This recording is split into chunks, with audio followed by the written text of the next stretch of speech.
Hi there, I'm Tom from Binky Brothers, and this is the Dirty Binky Podcast and Video Blog.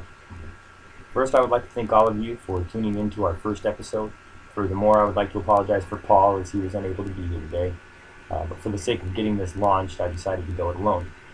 Today's short episode will be about Occam's razor, its relation to science and its relation to religion. First, I will explain what Occam's razor is and its relevance to science. I will continue by showing how it is applicable in everyday life. Then I will discuss how it ties to religion, and then leave you with a brief example of the principle. So what is Occam's razor? Well, according to a Google source, Occam's razor states that in explaining a theory or event, no more assumptions should be made than are necessary. This means that if you have two conflicting theories or hypotheses of a single event, the one that is more simple theory, or the one that requires the least amount of assumptions, should be chosen.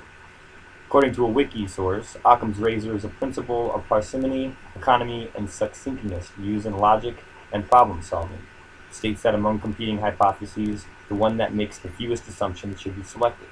This is oftentimes how scientists decide which hypotheses to test when many theories are present.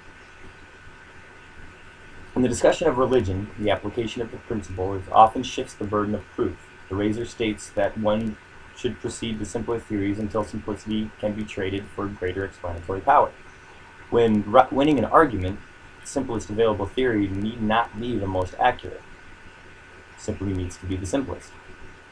Philosophers also will point out that the exact meaning of simplest may be nuanced.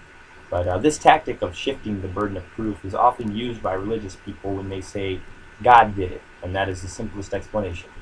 But by definition, the best theories are not always the most simple. Furthermore, we can argue that faith must not be provided as evidence. Therefore, the argument that God did it has no empirical relevance. To leave you with an example to take with you, I'm reminded of a story often told by the great Christopher Hitchens, the great journalist Christopher Hitchens, of the astronomer Pierre-Simon Laplace. The great Emperor Napoleon, as the story goes, had asked Laplace to make a model of the universe for him. When Napoleon asked him, where is God? Laplace simply replied, it works just fine without it. This is Occam's razor in practice. When a scientific model of the universe explains its action sufficiently, there's no need to add an arbitrary God, or to make assumptions that there is a God, or to make assumptions that there's any kind of higher power, when we can explain it just fine through science, astronomy, and physics. This will conclude my episode for today. Thanks to everyone for tuning in, and please continue to tune in. From all of us here at Dirty Binky and from the Binky Brothers, many, many thanks. And remember, religion, you can keep that, Dirty Binky. Thank you.